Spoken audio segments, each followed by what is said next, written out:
নমস্কার নমস্কার সবাইকে। দেবীপ্রসাদ বিশ্বাসের রান্নাঘরে আপনাদের সবাইকে স্বাগত।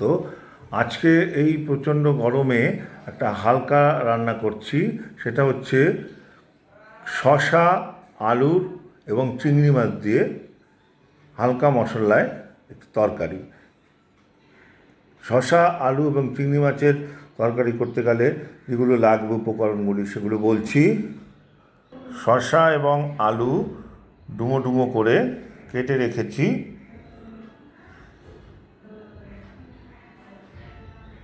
লাগবে ছোট ছোট সাইজের চিংড়ি মাছ নিয়েছি, পেঁয়াজ কুচি, আদা ঘষে নেব এবং কাঁচা লঙ্কা। আর লাগছে মশলার মধ্যে হলুদ গুঁড়ো, জিরার গুঁড়ো এবং লঙ্কার গুঁড়ো। আর সঙ্গে আমি তেল লাগছে, যে কোনো তেল আপনি ব্যবহার করতে পারেন। কড়াইতে তেল দিয়ে তার মধ্যে চিংড়ি মাছ দিয়ে এবার সামান্য একটু নুন দিয়ে দিচ্ছি আর একটু হলুদ গুঁড়ো দিচ্ছি।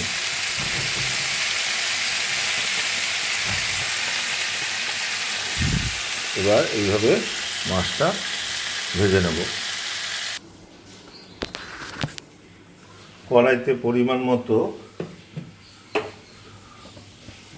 তেল দিচ্ছি,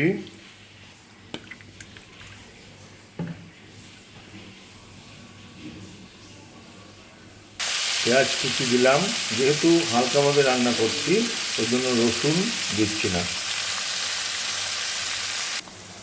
পরিমাণ মতো আদা কুচিও দিয়ে দিলাম। এবার আদা, পেঁয়াজ এবং লঙ্কা হালকা করে ভাজা হবে, লাল লাল করে পেঁয়াজটা ভাজা হবে। মশলা ভাজা কমপ্লিট। এবার করব কি, আলু এবং শসা যে ডুমো ডুমো করে কেটে রেখেছি সেগুলো কড়াইতে ঢেলে দিচ্ছি।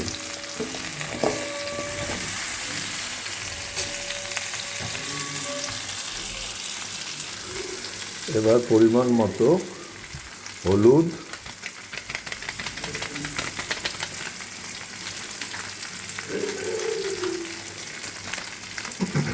জিরার গুঁড়ো,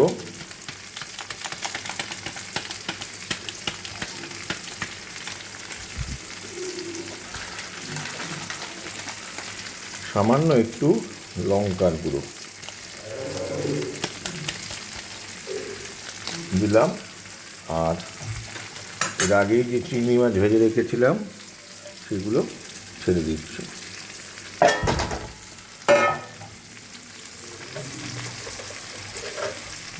এবং পরিমাণ মতো নুন দিচ্ছি।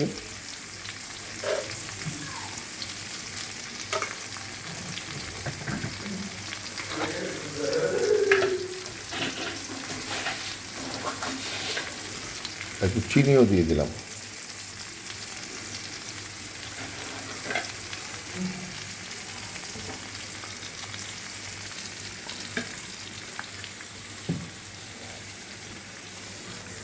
এবার সম্পূর্ণ তরকারিটা মিশিয়ে দেবো,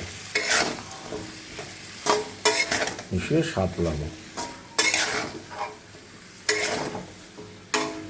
এবার একটু জল ঢেলে দিচ্ছি, মশলাটা যাতে পুড়ে না যায় তার জন্য একটু জল দিলাম। জল দিয়ে একটু সাঁতলাবো।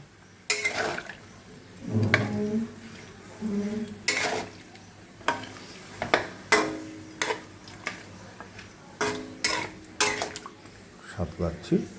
এবার ঢাকনা দিয়ে দেবো, ফোটাবো, আস্তে আস্তে সেদ্ধ হয়ে যাবে।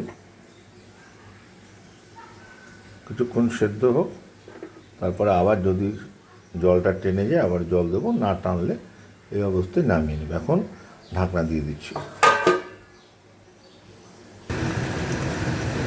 আলু, শসা এবং চিংড়ি মাছের যে তরকারি তৈরি করছি সেটি ফুটছে, অনেকটাই হয়ে গেছে। আর মিনিট খানেকের মধ্যে নামিয়ে দেবো। তারপরে একটু গরম মশলা ঘি ছড়িয়ে দেবো। তৈরি হয়ে গেল শসা, আলু এবং চিংড়ি মাছের তরকারি, এবং তার উপরে একটু ঘি এবং গুঁড়ো গরম মশলা ছড়িয়ে দিলাম। এভাবেই আজকে রান্না সম্পন্ন হলো। আপনাদের রান্নাটি ভালো লাগলে লাইক, শেয়ার এবং কমেন্ট করুন। নমস্কার।